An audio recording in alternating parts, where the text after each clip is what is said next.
Documenting your business mistakes may be the most important thing you do in your entire business career to make more money. After I lost everything for the second time in my career, so I was like, I have to find a way that I can learn from this. And I always thought the concept of having like a Jeff Bezos vlog with once a week, he was like, this is what we're dealing with at Amazon, this is what we're doing with at Amazon, all the way to his current state would have been so valuable. And I always had the belief that I would get to that level eventually. And so, delusional or not. So I thought, why not start now? And so I started documenting my mistakes and my successes. And an interesting thing happened. From that point until now, I haven't lost everything again. And we've built, $100 million plus net worth, arguably a lot more than that, but just for the sake of this video, in that next 7 or so years. And so I've been in business for 13, but I lost everything about the halfway point twice. And so making sure that I learn the right lessons from my mistakes has been, I think, one of the largest contributing factors to me being able to move forward at such a fast rate. Whether you document it through video or you document it through podcast or you document it through written, I don't think matters. I've actually done both. And so I started with just podcast, but the ideas for that podcast came from an email thread that I had to myself. And so every year I would start a new email thread called Lessons and Failures, and then the year. And it would be hundreds of emails long to myself. And it would just be little tidbits, little 1 phrase, 2 phrase of like, oh yeah, I had this interview with this girl, she did this thing, I think that's awesome. And then 6 months later, when I find out that person's stealing, I'm like, oh, that thing that I thought was good is actually not good. So I'd have these kind of like continuous open looped stories that I'd be telling about what I think will happen versus what actually would happen. And then it would allow me to have much more crystallized decision-making power in the future, because I was like, wait a second, I've seen this one before and I know how this one goes. And so that happened more and more times. So if you think about like, if entrepreneurship were a video game, you have levels. So have you ever picked up an old video game and then you like beat it really quickly to the levels you remember, and then you get to the level you don't know, and then it's like really slow again? And I think entrepreneurship is a lot the same way, is because you were like, oh, I know where that pothole is. Oh, I know I can go get the extra ammo there. I know how to get I know what this director of sales should look like. I know what a director of marketing should look like. Oh, I've never run Facebook ads before. Slow. And then you just die, and you respawn over, and then finally you get through. And then the next time you beat all 6 levels, and then you also beat the Facebook level, and then you're like, all right, well now we're gonna run YouTube ads, and you're like, die.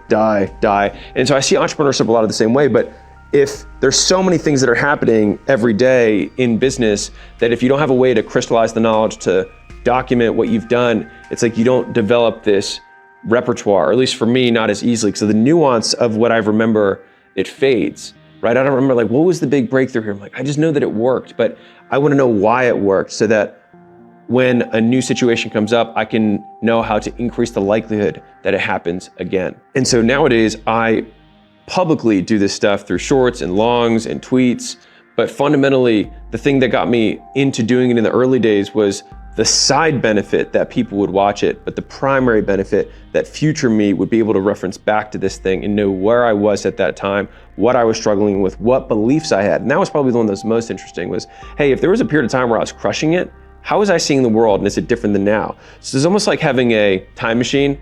So it's like, okay, if all of a sudden I get into like a losing streak, I'm gonna go back to when I was winning, and I'm gonna watch some of the stuff that I was doing then, so I can keep it top of mind, like, oh, what's different between these two things? But if I don't have that to reference, then I just have to go off memory, but my memory in the current state is being jaded by my current situation. And so I wanna be able to have a source so I can go back to truth, and truth just being things that are documented. And so I see this as a really huge problem for a lot of small business owners, or really just business owners in general, is that they make a mistake, but they learn the wrong lesson from it. And so Dr. Bergelman talked about this, where he said, it's worse to be successful and not know why than to have failed and know why correctly. And it's me paraphrasing, but that struck me when I heard that for the first time. And I think the reason it struck me was that it took me years to figure out why Gym Launch was actually so successful in the beginning. Now, obviously for me, I was like, I'm 27 years old, took home $17 million in income my first year. That's not revenue, that was profit. In my first 12 calendar months of the business, like, I'm so great. But we are so quick to attribute failure to an outside circumstance, but we don't attribute success to an outside circumstance. And I had a number of things that were going well for me at that time. And so it's like I had Facebook ads that were super cheap, which made the stuff that our gyms were using super cheap and super profitable. For me to acquire customers as gym owners was also super cheap and super profitable.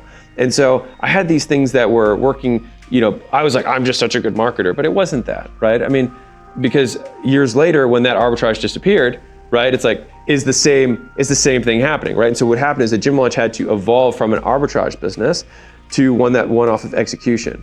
And me basically realizing this, like why is it not printing the way it was before?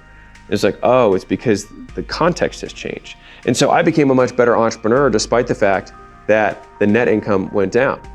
And so learning from that is both humbling, but also the only thing that you can do to get better. And if we see ourselves as the asset that we're ultimately building throughout our lives, which we eventually just cash in at the end and die anyways, then making sure that I'm getting the right thing, the right lesson from the scar is arguably the most important thing that you can have to move faster. Because when you watch that person play that video game again, when they know the game, it's not like they're moving super fast. They just don't make the wrong turn. They go directly for the ammo. They go directly, they avoid the pothole. They avoid the potheads too. They hit the dragon right at the sweet spot because they know where it is because they died 20 other times hitting the wrong part of the dragon that's not the sweet spot. And so it's more efficient movement. They have less wasted moves. And so I see that the same way as entrepreneurship. It's not like the businesses that I have are so much bigger than the ones that I had before, and they grow so much faster because I know how to go through the first early levels really quickly because of what I've documented before. Here's what it looks like when it's wrong. So I'll talk to a small business owner and say, hey, I hired a salesperson and then it didn't work out. And I'm like, cool, so what'd you learn from that? This is always one of my favorite questions, like, what'd you learn from that? And so I asked this to myself, like, what'd you learn from that?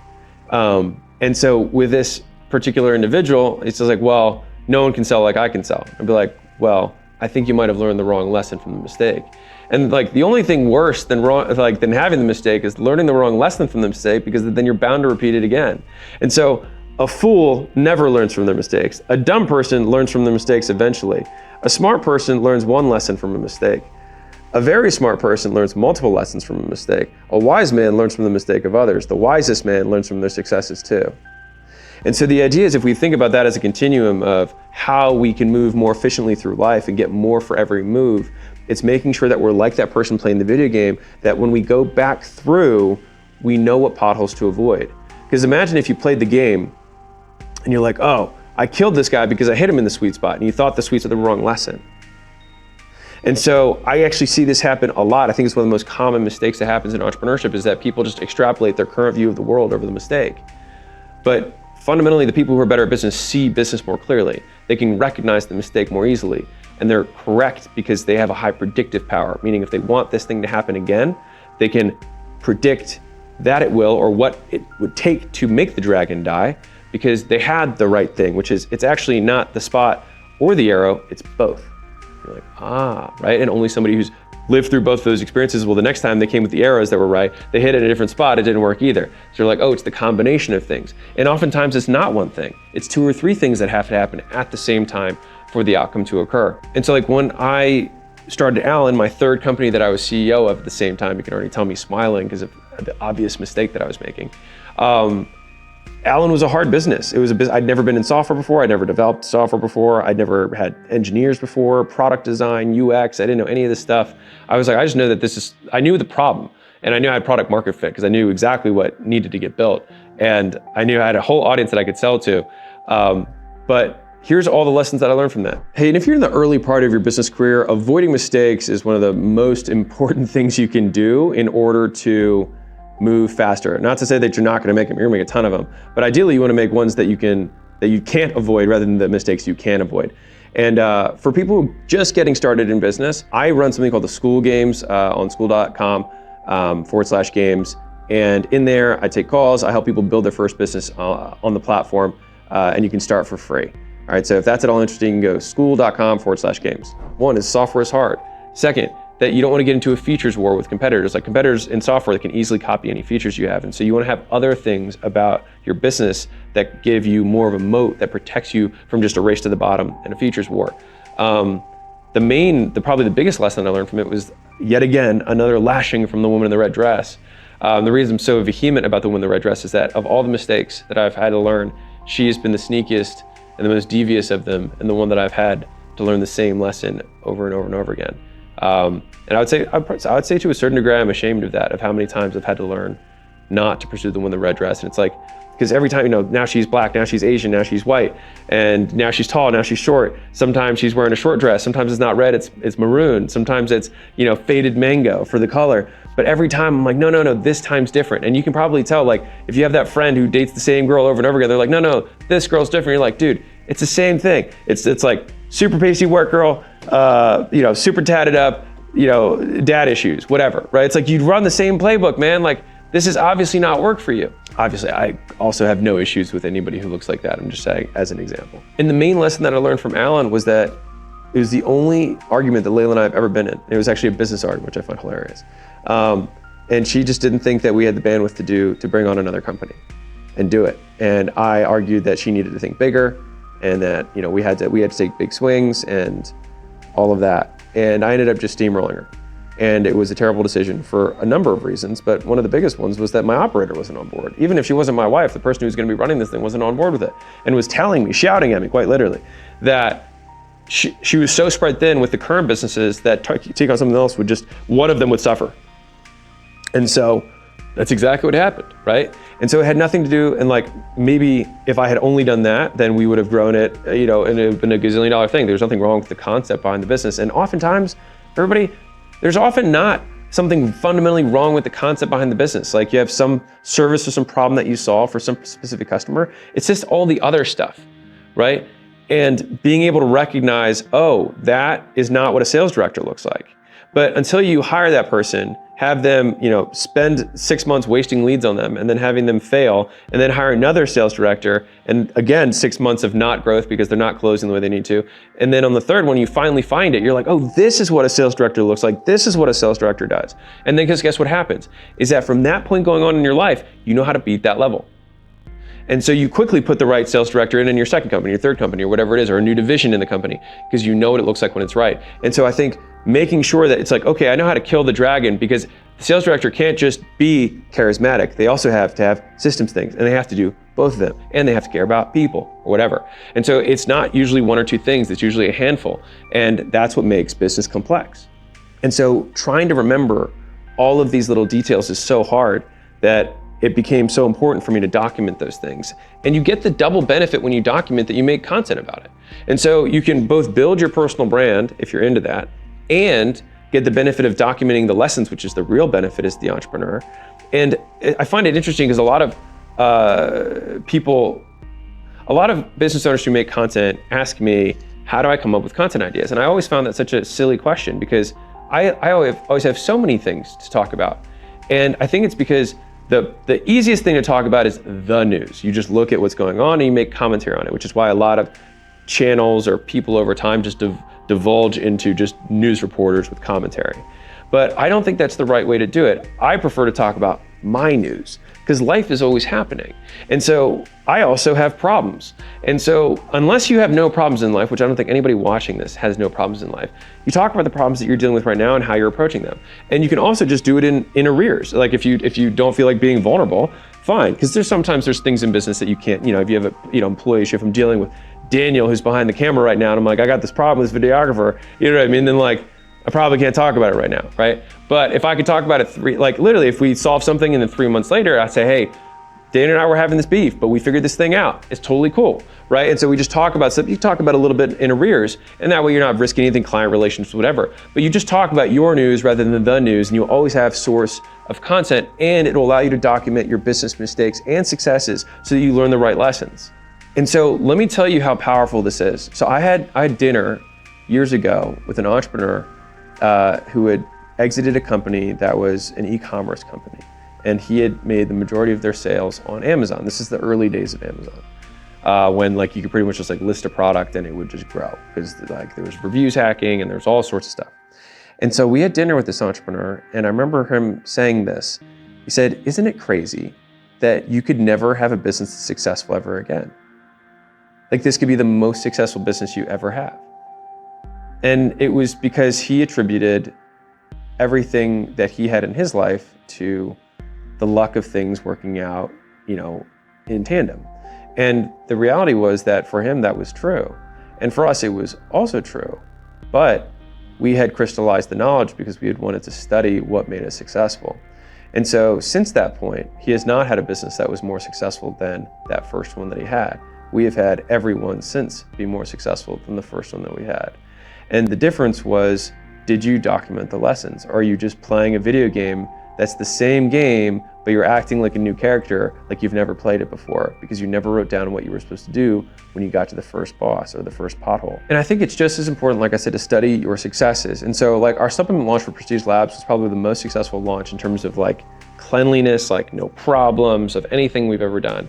And the difference between that launch and some of the other ones was that I had my operator on board, the team had been completely trained up, we had an alpha phase, we had a beta phase, we worked through all the kinks in the process. I let them set the date for when the launch was going to be. We were staffed up, we were trained, we had inventory, we had everything, we had all the little holes figured out. And the first month we did $1.7 million in recurring revenue. Recurring, crazy for supplements.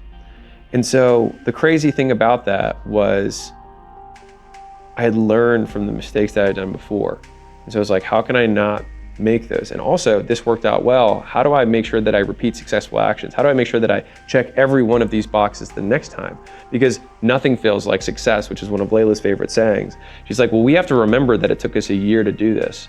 And so if we want to do another thing, we can't think, oh, we just crushed that, we can crush another one. She's like, no, the point is that it took us a long time and a lot of work and a lot of buying and a lot of training, a lot of resources for an extended period of time to make this big thing work right the first time. And so when we do something else, we have to understand that's the price that we have to be willing to pay.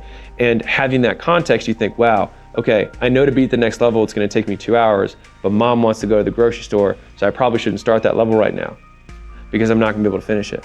And so having the context of what kind of resources am I gonna have to put towards this gives you a more realistic view of how many things you can actually take on and do well. And I think that big picture, that has probably been one of my biggest meta lessons, is that once I learned how long it takes me to do something well, I learned how few things I can actually do, which means that I have to say no to just about everything.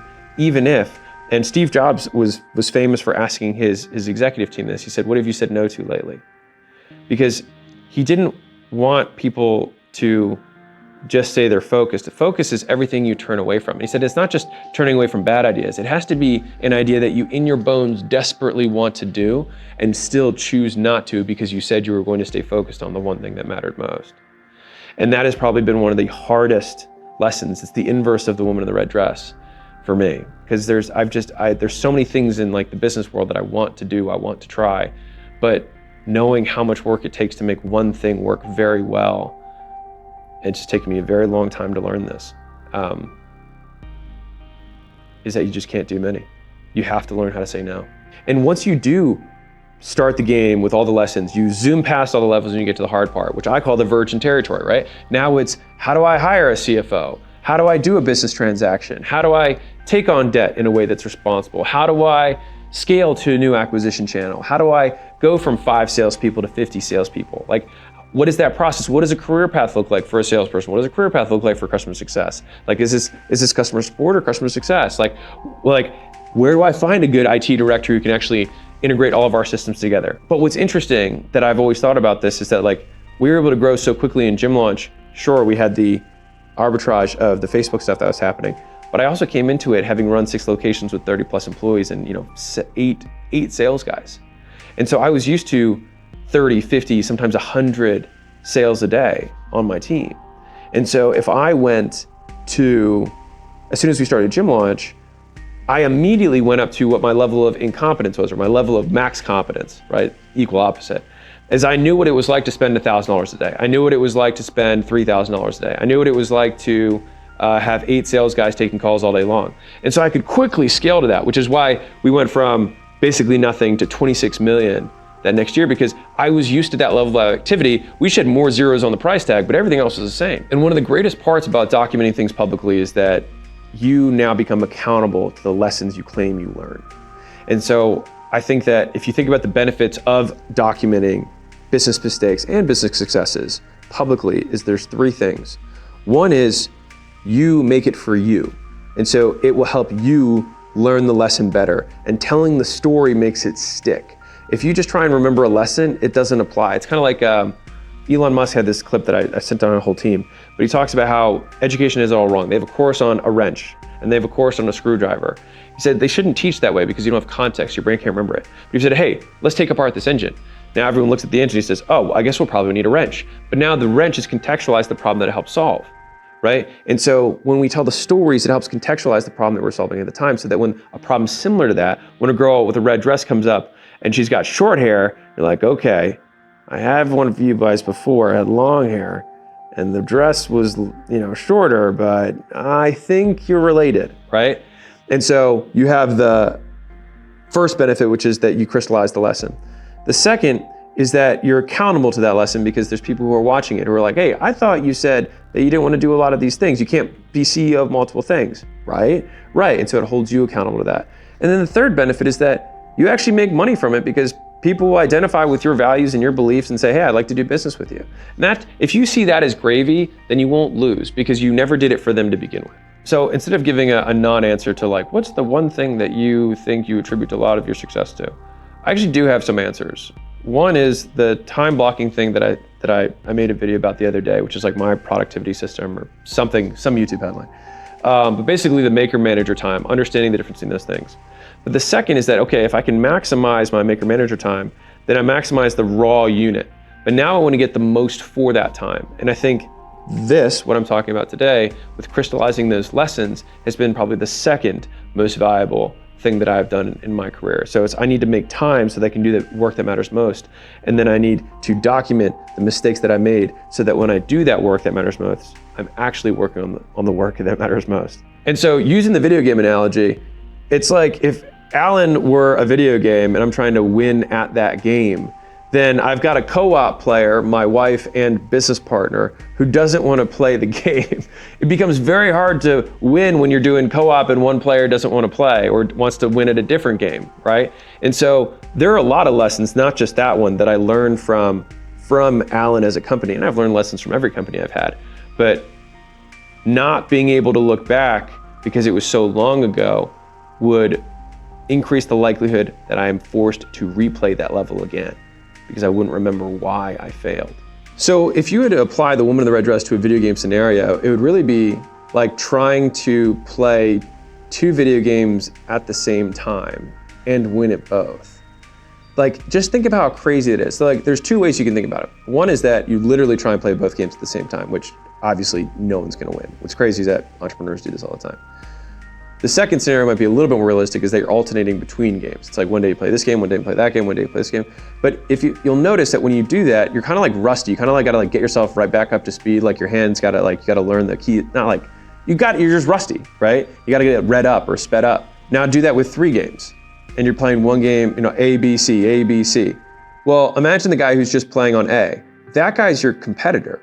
He's gonna not be 3 times better than you. He's probably gonna be like 6 or 9 times better than you, because not only is he spending 3x the time on the actual game as you, but he also doesn't have the cost of change and the cost of getting caught up to speed every single time.